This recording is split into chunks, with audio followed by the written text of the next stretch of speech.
Yeah, Weege show here. A little bummed. It is raining today.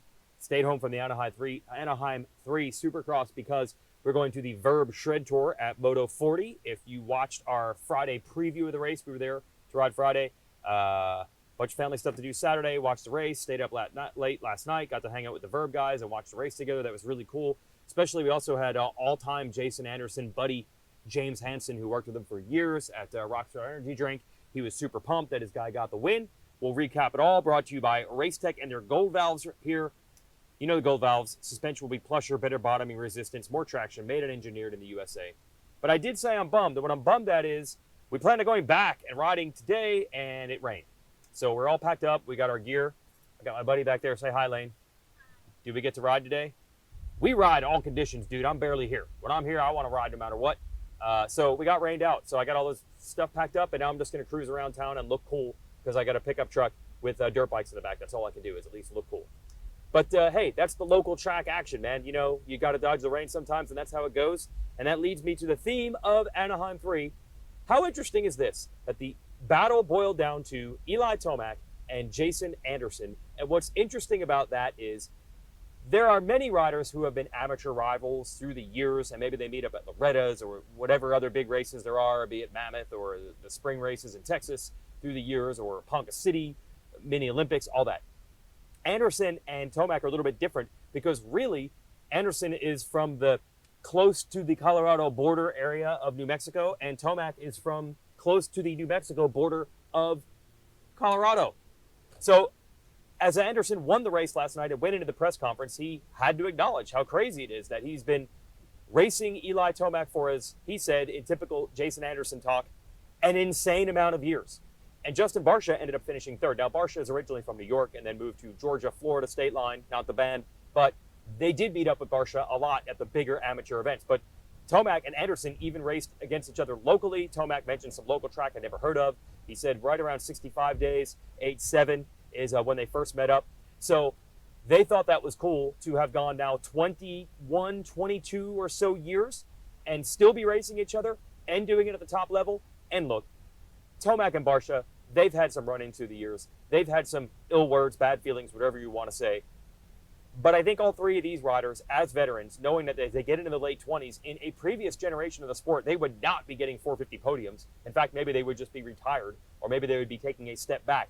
The fact that all three of them are still there, you know, approaching age 30 and still getting podiums and still battling each other, regardless of what it's been like to race each other in the past, good or bad, I think they're just excited that they're still doing it.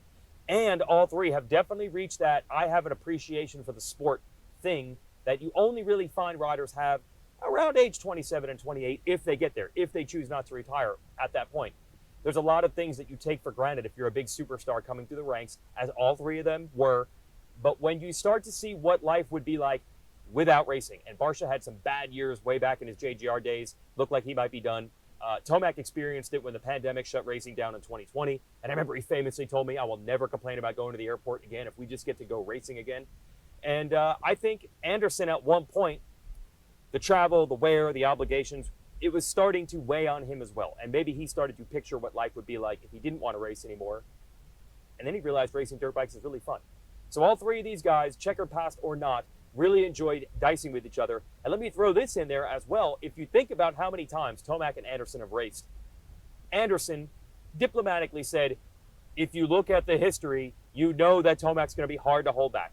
Because Anderson knows full well how many races he's either had to try to hold off Tomac or had to try to catch Tomac and wasn't able to do it. If we take all the data of these three riders and the incredible 100 times, thousands of times they've raced, Tomac has probably gotten the better of it the most, right? So that makes it even more significant. Anderson started the race up front. Tomac put the pressure on. Tomac made a move. Tomac said, gosh darn it. Literally, that's what he said.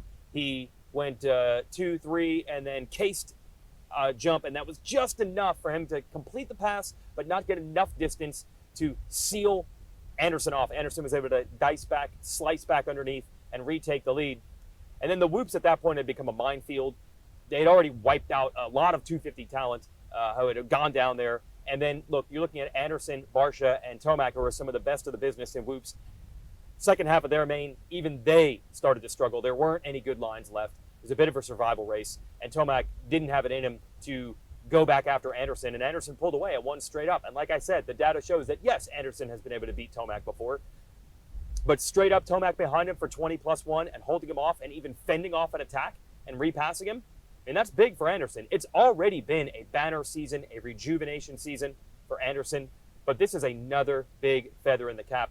The unfortunate thing for him is he's still, I believe, 12 points behind. We all know the bad luck that he's had earlier in the year. I did ask Anderson about that, and he said, you know, you can't really get down on that. You know, as long as you're riding good and you feel good, you're still going to be happy, and things happen out of your hands in racing all the time.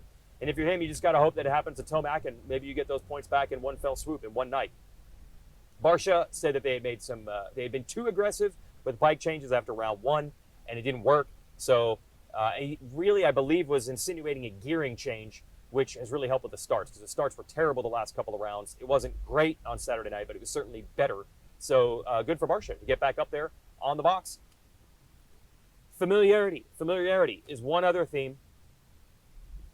Before this season began, we talked about that 84% number, where over the last couple of seasons, it had been Tomac, Roczen, and Webb winning 84% of the races from 2019 through 2021. And would that break?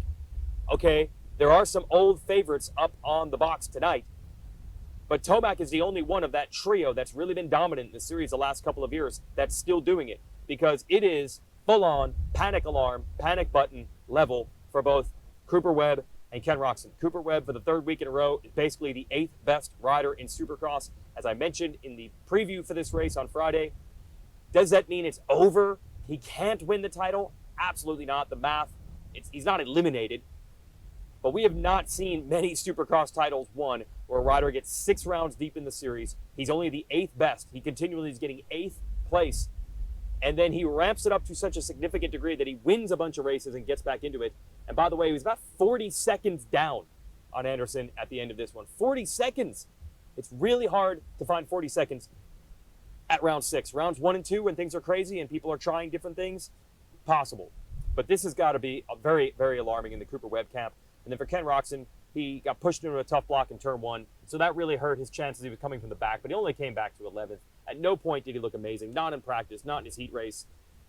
I don't know what's going on there. It's two separate situations, because I think the feeling with Webb would be, okay, it's just taking too long to figure it out, and eventually he'll be back. But I think for Roczen, who's been around a little bit longer, as soon as things start trending hideously downhill, that's when people start saying, is he ever going to get it back?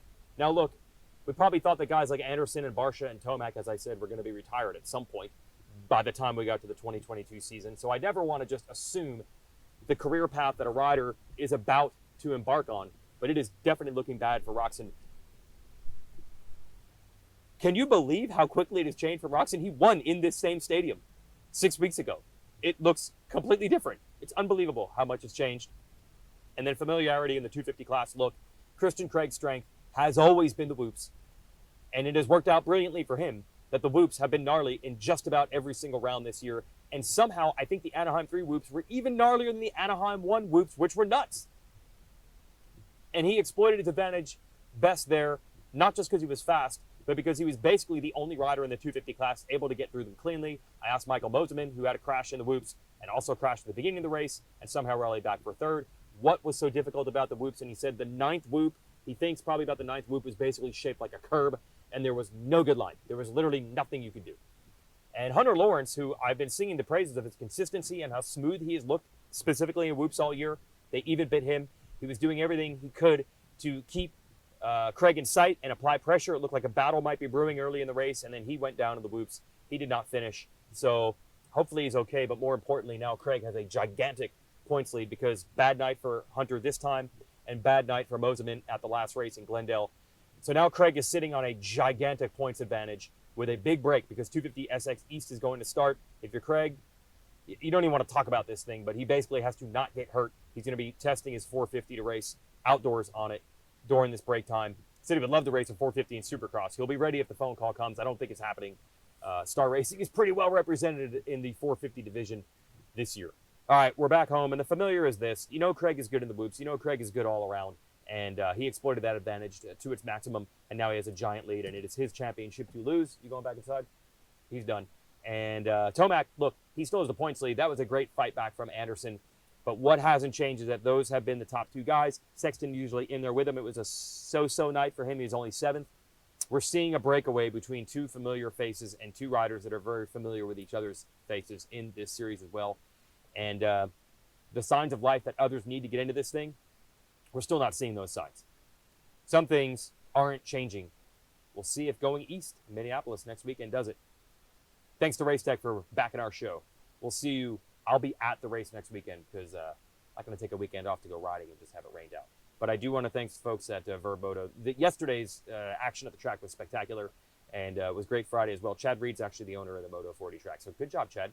I tried to get a word in with him, and there's Chad on a dozer with a headset working on the racetrack like any other guy working on the racetrack. He just happens to be a 2-time Supercross champion. You wouldn't even know it. So thanks for the dedication, guys. We did have fun the days we were able to ride, and I'll see you folks at Minneapolis. We have a live show Friday night. Hope you bought your tickets. They're already sold out. But if you didn't, come to Dallas. We'll have a live show Friday night before the Arlington Supercross. Go to the pulpmx.com website to buy tickets for that and watch us argue on stage before round 2 of the East in 2 weeks. Peace.